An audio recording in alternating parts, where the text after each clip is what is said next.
Ronaldo left Man United fans purring, but defense is a worry for the club. The story had its happy ending. How could it not? It was surely preordained, a narrative honed to perfection by a team of script writers to usher in a new age of football as entertainment content. From the moment you disembarked the train in Manchester, the energy in the city centre was evident. Only one shirt number was worn, no .7. Only one name was being sung through the street. The choruses of Viva Ronaldo were breaking out on cue on station concourses, street corners and in pub garden like something out of a Walt Disney musical. It was like the old days, as though only one team mattered in Manchester. Cristiano Ronaldo was back in town, and it was impossible not to be conscious of that fact. Every gigantic poster hanging from a Victorian building, every newspaper headline, every preview of the game, screamed it and demanded an event. And unerringly, Ronaldo delivered. Sport shouldn't be like this. There should be a degree of unpredictability, an element of chance to proceedings. Yet even when United plodded slowly forward in that first half, unsure of their formation and unconvincing in their build-up play, you suspected what was coming. Avram Glazer sat behind the soon-to-departing Ed Woodward, who once tried to sell Manchester United to Jurgen Klopp as football's equivalent of Hollywood, must have been delighted. This, rather than the dog's abuse he receives when positing super leagues and debt finance project, is presumably what he had in mind when the family bought United. That said, all wasn't quite what as it seemed. Few fairy tales are. Amidst the black and white narratives, there are often elements of grey. The score line said United are back. The performance perhaps offered more hope for those teams better than Newcastle United. Take Ronaldo's opening goal. It came on the cusp of half-time, after a laborious first-half performance. It was created in a sense by Mason Greenwood's strike, but really by goalkeeper Freddie Woodman's fumble into the path of Ronaldo. No one worried that the first goal back was a tap-in from 3 yards. Everyone celebrated like it was the 40-yard drive against Porto in 2009. It was that kind of afternoon. When the Harlem Globetrotters basketball team roll into town, there is always the need someone to play against them. Pros no doubt, but very much to make up the numbers and provide token opposition amidst the spectacle. Such was the role of Newcastle United here.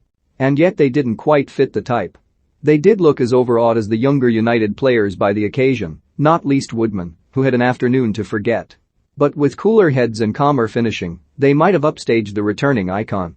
Newcastle's chances in the first half came from a consistent pattern. In the 8th minute the famous N07 broke though at pace, jinxing defenders one way then the next.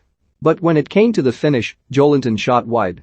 On 28 minutes, Joe Willock robbed Fernandes, charged into the United area and shot high into the Stretford end. And then on 38 minutes Sean Longstaff broke into the box and yet lost his footing at the crucial moment. A theme was developing which begged a crucial question. Just who will pick opposition runners from deep in this Galactico lineup? Will it be Paul Pogba, pushed back deeper and deeper as United sign more and more attacking players? The joyous performance and festival of assists that he produced from wide left on the opening day of the season was a distant memory, replaced by an understated deep-lying midfield performance from which he often lost possession. Nemanja Matic was nominally the man entrusted with patrolling those deeper areas.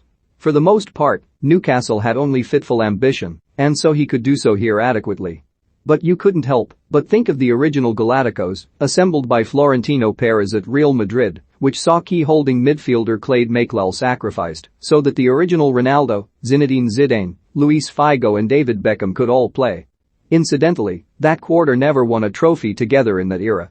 The upshot of all of this was an unscripted, impromptu diversion from the preordained narrative when Newcastle equalized on 56 minutes.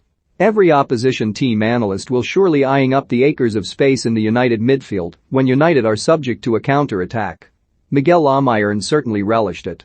He beat a couple of players and then just strode on unopposed for 40 to 50 yards, hardly believing the ease of his passage. He fed Alan Saint-Maximin, who in turn played in Javier Manquillo, whose finish across the face of goal was impressively decisive. But maybe this was just one of those tension-building devices devised to create an even more dramatic finale and send the crowd home happy.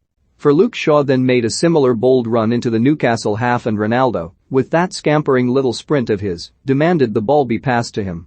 Bearing down on goal, ball at feet, into his stride, the fear amongst opponents is almost palpable. Maybe that accounted for the goal, as the strike wasn't the best, but Woodman made a hash of it again, allowing it through.